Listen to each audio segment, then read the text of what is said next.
Hi everyone and welcome. Today I will be talking about my plans and goals of 2022. Now, I think that other booktubers do it a little bit 50-50. Some talk about that in December, others talk about that in January. But for me, it's more logical to talk about my plans for next year at the end of this year, and then talk about my favorite fantasy books of 2021, my biggest disappointments of 2021, when that year is actually finished, so in January. So if you're looking for those types of videos, those will be uploaded in January. And then in December, I do have a couple of other 2022 related videos coming out, such as TBRs, anticipated reads, maybe my setup of my reading journal if it arrives in time, fingers crossed. And I will create a playlist for that I will link in the description box down below so that you can watch those other videos as well if you're interested. But now, without further ado, let's get into the plans and goals because I do have a couple of them as always. And the first one is something that almost everybody keeps track of, and that is the amount of books that I want to read. Now, last year, or I should say this year, 2021, my reading goal was 52 books, so 1 book per week. And I actually hit that target in September already, so for 2022 I will increase it with 20 books, so my end goal is 72 books. That's 6 books per month, and I do think that that's possible. And as always, I will try to have around 50-50 audio and physical reads. I don't think that that's a goal that I will actually strive towards. It's not that if it's not really in balance that I will change how I'm reading, but it is something that I will take notes of and that I will watch at the end of the year how I did. Now, when we look at the types of books that I'm going to read, of course, fantasy, that's the genre that I will always read primarily and that I just love. And I do have 2 TBRs coming your way. So one is the fantasy series that I want to start in 2022, and the other one is the standalones that I want to give a try in 2022. And I will make separate videos of those because otherwise this video will be way too long. I already have a video out of the series that I'm currently in the middle of and that I can continue, and I will link that in the cards up above. That video might be slightly outdated by 2022 because I am going to finish some series in December, but for most of them it's still accurate. And one of the goals that I do have is to finish those series, to really prioritize those series and to finish them in 2022 so that I am not taking multiple years to finish the series. Most of them are under 5 books, so it's possible. I can understand if I was still reading Wheel of Time that I wasn't going to finish a 15-book series in a year, but for books or for series that are maximum 5 to 6 books, I should be able to finish them over the course of 2 years. So that's definitely a goal. Now, another goal of mine, I have multiple, like I said, it's way too many, but I am going to try, is to look a little bit at backlist fantasy. I've talked about this in a couple of videos of mine that I do think that the booktube community and any community that you're a part of is very much cult of the new. We talk a lot about new releases and even fantasy books that are just 5 years old. Nobody talks about that anymore, and some of them are amazing. Now, there are the older fantasy series that everybody talks about. You know, you have your Wheel of Time, you have your Malazan, you have your Robin Hobb, Realm of the Elderlings, you have Memory, Sorrow and Thorn by Ted Williams. So you have a lot that you hear about over and over and over again. But then there are definitely the ones that I think are very big series, and if I talk about them, most of them will recognize them, but on BookTube they don't get a lot of attention. You know, one of them, for example, is Kate Elliott's, I don't even know how the series is called, Crown of Stars. So I do have the first one already. I'm definitely going to try to give this book and this series a try in 2022. Another one is the J.V. Jones series, I think Sword of Shadows. It's been compared to A Song of Ice and Fire. I love A Song of Ice and Fire, so I'm definitely going to try that. And I do have a couple of other older books on my shelves that I will try to read. Now, that doesn't mean that I'm not excited for new releases. I'm part of the community. I love new releases. I love being able to talk about them with other booktubers and other people who just like to read. So I am going to make an anticipated releases video that will be out in December as well. And I will try to read those. I think that I have around 15 new releases on the list throughout the year when they come out, and then give you my thoughts, either at the end of a wrap-up, or I will combine, if I have read 5 of those, for example, in one video to let you know if it's worth picking them up or not. This is actually an idea that I also had for 2021, but that idea came to me a little bit late. I think that I watched one of Elliot Brooks's videos where she talked about those new releases, and I was like, that's something that I can do as well. But the idea came to me in September maybe, so now I'm really scrambling to read those last new releases that I still have on the list to be ready in time to make that video in December. So for 2022, my goal is definitely to be on top of that goal at the beginning of the year so that I don't have to really rush anything and I can just read them. I'm never going to be somebody who reads 50 new releases in a year. Like I said, I still want to read my backlist fantasy. But 15, I do think that the ones that I have on the list are ones that I'm very excited for and that I think I will love, because otherwise I'm not going to read it. I'm not somebody who hate reads a book. If I think that I'm not going to like it, I will just not read it. But those I do have high hopes for. So that's everything for fantasy. And then I do have a couple of other genres that I want to give a try or want to read more of. So last year I discovered sci-fi. That was the first genre that I wanted to try in the Expanding My Horizon series. And I do think that I cheated a little bit there, because if you like fantasy, you will most probably also like sci-fi, or at least a part of sci-fi. And no surprise, I liked sci-fi. So now I do want to continue next year. What's on the list for sure is Dune. So I have read Dune, the first book, but I do want to read the second and the third one, because I have heard that that will conclude one arc. And I do think that I will stop then, because I've heard that it gets a little bit strange afterwards, and then that the sixth book ends in a cliffhanger, and then the author died, so we don't really have a continuation. So I want to read the second and the third book. Then I also want to read Dark Age, which is the last book that's currently out in the Red Rising saga. And I still have The Martian by Andy Weir on my TBR, and Parable of the Sower and Parable of the Talents by Octavia Butler. So those are the ones that I have on my shelves and I will read definitely in 2022. Now, then I do have a couple of other sci-fi books that I'm thinking about starting, but I don't want to have a too big ongoing series list, and I do want to prioritize fantasy, so I don't know if I can start them. But if I do, The Expanse and the Three Body Problem trilogy is very high on my TBR, and I've also been eyeing Empire of Silence, I think it's called, and Winter's Orbit. So that TBR is definitely not set in stone, apart from the ones that, like I said, I already have on my shelves. But if it's possible, I would like to include them in my TBR throughout the year as well. And the idea for sci-fi is to read at least one sci-fi every other month. So that's 6 sci-fi books in an entire year. I think that that's doable. Then for another genre, I would like to read a little bit of nonfiction, not too much. Like I said, I have already so many goals that nonfiction is just something that I want to dip my toes in and see if I like it, because I actually have never read nonfiction in my life for leisure, you could say. So I have 2 on the list that I want to give a try. The first one is Empire of Pain, and I don't really know a lot about that. I know that Jess Owens was reading that one, and I just saw some fragments of it and it sounded super interesting. So it's about a very influential family in the last century. I think that probably they're still influential to this day, and they actually lied about the medicines that they put on the market and about how addictive they were. So I don't really know a lot. Like I said, with nonfiction, I think that I want to go in knowing as little as possible, but this definitely intrigued me. So if you know any nonfiction about medicine and about that entire human body and how doctors treat it and everything like that, then definitely let me know in the comments down below, because that's my field of interest that I would like to read more about.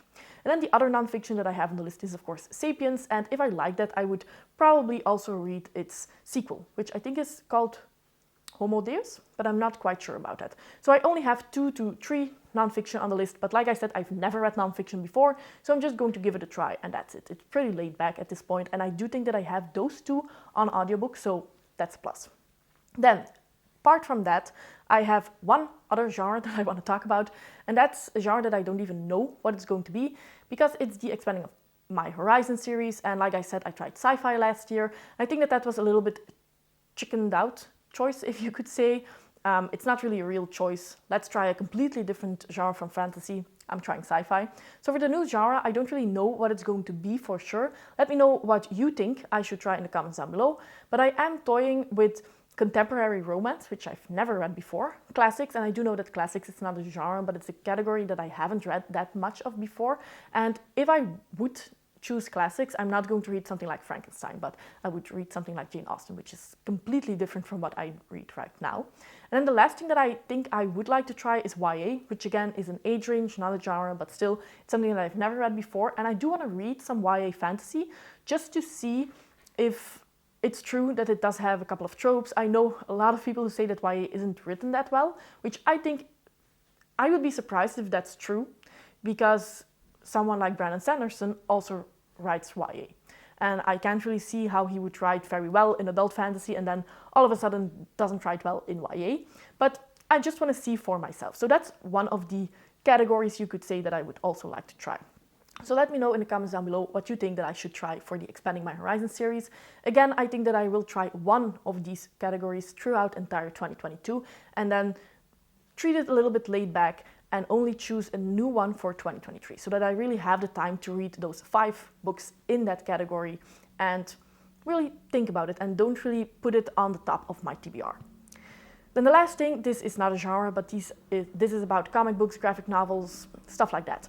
So I have Habibi, which is a graphic novel on my TBR. It's on my shelves, so that one I will read for sure.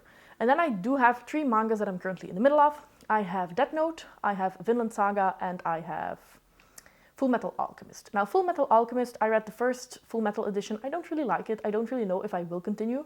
But Death Note, I hope to finish in 2022 because I still have 4 volumes to read and then I'm done. And then Vinland Saga, that's a very long series, but I do hope to make progress.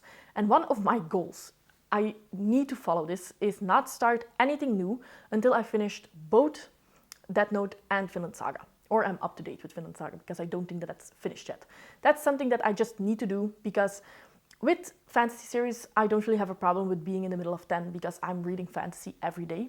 But graphic novels, manga, I read maybe 1 every couple of months, so I don't want to be in the middle of multiple of those series, because that will be very confusing. So, need to finish those 2 before I start a new one. And then Full Metal Alchemist, I might try the second one because I do have the second edition on my shelves as well, but I'm not really excited for it, so I'm not going to pressure myself and make myself pick it up if I'm not interested. So like I said, that's everything about the TBRs. I'm sorry that it took a long while. I'm always putting a lot of attention on the books that I want to read next year, so that's why this was such a big chunk. But now I am going to go over to another goal of mine, you could say, and that is about book buying. So what I really want to do for these TBRs, and I think that you might have noticed this throughout this video, is that I want to prioritize the books that are currently on my shelves. I have, I think, 150 unread books on my shelves. Christmas is coming. I will get some books for Christmas probably, so that number will go up. Now, I'm not somebody who gets stressed out by that. I don't really care if I have a lot of unread books. I think that that's just more possibilities. But on the other hand, I am quite excited for all of these, and if I keep buying the way that I've been buying, with more and more and more books than the books that I'm actually reading, at the end I don't think that I will have a clear overview, and it will be a little bit cluttered in my mind. So I do want to avoid that, and that's why I want to prioritize the books that I currently have on my shelves. So you will see that when you see my series TBR and my standalone TBR, all of the books there are books that I currently own. For the series, I need to own at least the first one, and I don't have any new series on that list. Now, the rule that I have for buying books is that I can buy books by a favorite author if I've read everything by that author. So for example, for Anthony Ryan, I have still 2 books on my TBR, on my physical TBR. So if I've read those 2, then I can buy a new book by Anthony Ryan. If I am in the middle of a series and I've read at least the first book of the series and I know that I want to continue with that series, I am allowed to make that series complete on my shelves. But I'm not allowed to buy 2 series until the number of unread series on my shelves has gone down enormously. So I don't think that I will be allowed to buy new series this year. Now, of course, the exception are new releases. But yeah, so unless I get it for my birthday or for something like that, I'm not allowed to buy new series. And then hopefully that number will go down pretty quickly, I think, because like I said, 150 unread books, but most of them are series. So I do think that I can definitely make a dent in that number by the end of 2022. I don't really have a lot of standalones on my physical TBR, I think maybe 10. So I will be a little bit more lenient with the standalones, and I will be allowed, this is not set in stone like I said before, but I will allow myself to buy standalones even if I still have a couple of them on the shelves.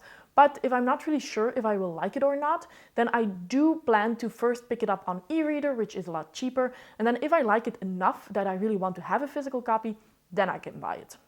But not immediately buy a physical copy and then DNF it, because that's just a shame. And I don't want to have a lot of books on my shelves that I've DNF'd anyway. And then in time, if I am allowed to buy a new series, the idea is again to first try the first book on my e-reader and then see if I like it before I actually buy physical copies, with the exception of favorite authors. Like I said, if Juliette Merlier comes out with a new series, I will buy the physical copy, I will pre-order the physical copy, but that's a new release, that's something else. So that's the idea for buying. So you will not see a lot of book hauls next year unless I get books from friends and family for my birthday. That's probably the only time. And then, of course, in the beginning of the year, I will have a book haul because Christmas is coming around. The only thing that I can also buy, almost forgot, is of course special editions. And I do think that reining myself in a little bit in buying new series and stuff like that will be perfect for that. I want to have special editions of Robin Hobb's books. I want to have special editions of the Song of Ice and Fire series, and probably of a lot of books that I don't even know have special editions. So if I stop buying new books, I can buy pretty editions of the books that I already own and love. So it all works out in the end. Then the last thing that I want to talk about is read-alongs. So if I am going to prioritize the books that are currently on my shelves, that will probably mean that I cannot participate to a ton of read-alongs of books that I don't already own. If I really want to participate, again, I will have to read the books on my e-reader before I am allowed to physically buy them. But for series, I will definitely try to prioritize the ones that are already on my TBR. So I will not jump into a ton of read-alongs like I did last year. And just in general, I don't want to be committed to more than 2 read-alongs per month, because I want to read books that I choose myself as well. And for the read-alongs, I love the discussions, but especially last year, I've seen that I just didn't stick to my TBRs because I was prioritizing the read-alongs. And yeah, I have so many books on my TBR that I'm actually excited for, and I do want to prioritize those. So for read-alongs, 2 per month, not more, and still stick to the TBR as much as possible. I do have a read-along planned of books that I already own, by the way, and I will link my announcement video in the cards up above, and that is of course for the Stormlight Archive series. So those are books that I already own. I already own the first 4, so I am quite happy that that's a read-along that at least I don't have to buy anything new for. Then I also have a read-along that's going to start for the Malazan Book of the Falling together with Steve and Stacy. And for this one, I am only committed to the first book, so Gardens of the Moon. And if I like it, I might continue with the series, but I'm not going to commit myself to that entire 10-book-long series, especially if I don't end up liking the first book. So again, for that one, I will probably read the first one on e-reader, and if I like it, continue my journey in physical copies. And then the last read-along that's going to happen, and that's going to start in January, so everybody can join if they want. This is together with Steve again, and that is for the standalones of the first Law series. So I already own the first 3, and if I like them and I want to continue, which I probably will, then that's one of the cases that I am allowed to buy the 4th one, and I am allowed to buy his new trilogy because I've read everything that I own by him at that point.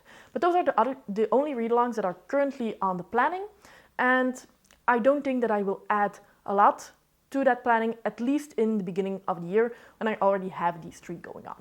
And then maybe throughout the year when it goes a little bit further and I have less books on my TBR and on the read-along already, that's when I will add a couple more. And then I hope that there will be some read-alongs going on for standalones so that I'm not again committed to a very big series. So that's everything that I wanted to say in terms of reading. For the channel, there are a couple of things. So first of all, reading sprints. I do want to do some more reading sprints. I tried a couple, I think maybe 1 or 2 months ago, really loved it. And I would hope to have maybe 1 reading sprint every month because it is a little bit time consuming, and especially in the weekends, I don't have a lot of time because of the time difference. It's difficult to do it during the week because when it's evening for me, it's afternoon for a lot of people in the States. So it's not always easy to arrange it if it's not in the weekend. So maybe once a month is something that's doable. Then, like I said, I do have a reading journal coming my way, and hopefully I will have it in time so that I can do a setup of the yearly spreads in December. And then I do like to have monthly videos of the spreads when they're finished. So I did a poll on my community tab how all of you liked it, and most of you said that you wanted to see the spreads at the end of the month when they are completely filled in. So that means that, for example, for the spreads of January, I will have a video the first or the second week of February. And if there's any enthusiasm for this, I would like to have live streams as well while I am journaling, and you can journal as well or just do something completely different. I think that would be nice. I need to see first of all if I can multitask, because it would be nice, I think, if I just do the journaling and then can look at the live chat in between and just talk while we are journaling together. If I cannot multitask, that will be very difficult, but I want to give it a try. So let me know if you would be interested in that. And then when my journal arrives, hopefully in December, I can set up the yearly spreads through a live stream and then just do a very short video at the afterwards, like a week after that, to just show it in an overview for people who were not in the live stream. So that's maybe something that I would like to do. I don't know, again, if I would do that for the monthly spreads, but if it works out quite well for the yearly spreads, I might want to do it then as well. So that's something that I'm quite excited for. So I think that this is a pretty long video. I'm almost talking for 20 minutes. I probably have to cut a little bit, I suppose, but it's already been too long. I hope that you were a little bit interested in everything that I was saying here, and please let me know if you have plans for 2022. Maybe you have the general amount of books that you want to read, maybe you have some TBR set up. Do you have as many plans as me, or do you think that I'm a little bit doing it too much this time? Let me know in the comments down below. As always, I hope that you enjoyed the video, and see you next time. Bye!